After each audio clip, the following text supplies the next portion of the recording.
Значи денес во рамки на акцијата промени се случуваат секогаш со народот, сум во посета на Свети Николе.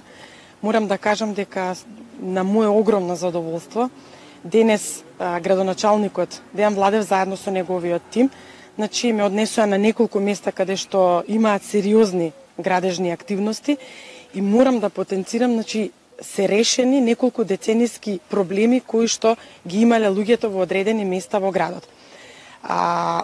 Имаме реконструкција и асфалтирање на улица Васка Циклева, меѓутоа она што навистина ми остави денес голем впечаток е тоа што после многу долги години имаме изградба, односно асфалтирање на еден поголем потек од Бел Камен до Рудина. Бевме таму, тоа се неколку улички, краци, каде што претходно воопшто немало ништо асфалтирано. И она што исто дополнително ме радува е тоа што таму жителите се презадоволни, ги имаше значи во куќите повозрасни луѓе кои што навистина се задоволни затоа што претходно земјата, водите, сето тоа веќе го нема и таму се асфалтира во рок од 2 недели, како што ме информира градоначалникот. Таму е планирано комплетно да се заврши целиот проект. Исто така ве гледате во моментот значи сме во посета на изградбата на противпожарната станица, како што каже и градоначалникот, станува збор значи за донација од Соединетите Американски држави.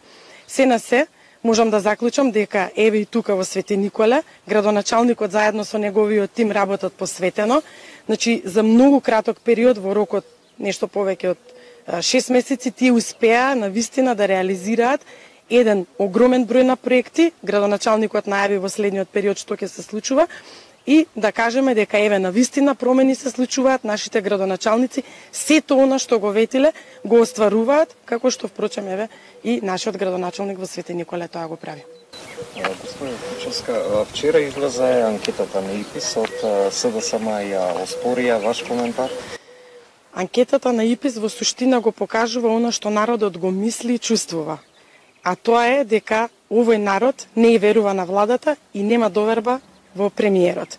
Од друга страна, податоците јасно од анкетата покажуваат дека граѓаните му веруваат на ВМРО-ДПМН и од тука и толку големата предност, а да кажеме председателот Мицкоски има и дупло поголема предност во однос на премиерот. Меѓутоа, ова од една страна за нас е многу голема обврска, но и задача или задолжение да ги изборуваме работите кои што граѓаните ги бараат од нас.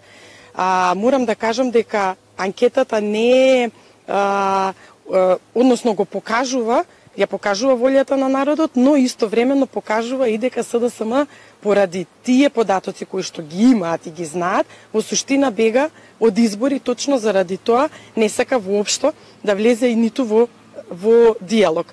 Значи нивното однесување е комплетно антидржавно, посветени се комплетно на маркетинг, на пиар, се со цел да се обидат на некој начин да ги скријат овие податоци кои што повторно ќе кажам јасно покажуваат дека ВМРО-ДПМН е далеку пред СДСМ и затоа велиме ајде на избори да видиме што ќе се случи. Но СДСМ очигледно е дека не сака да се соочи со народот кој што јасно покажува дека верува на ВМРО-ДПМН.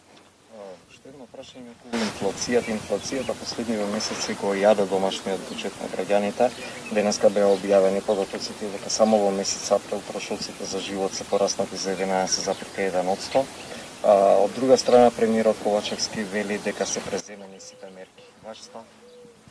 Ако беа превземени сите мерки, немаше да слушнеме вчера од страна на гувернерката дека се очекува уште повисока стапка и позабрзана инфлација, значи воопшто мерките не дале никакви резултати, било да зборуваме значи за замрзнување на цени, а да не отвараме повторно дискусија, енергетска криза и така натаму, еден куп работи кои што уствари не донесоа до ситуација да имаме инфлација во државава, која што е многу повисока во однос на некои други земји.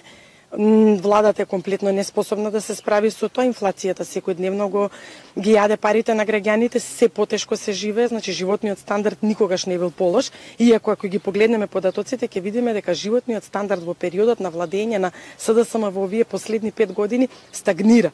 Во времето на ВМРО-ДПМН тој беше се подобар и подобар, но сега имаме стагнирање.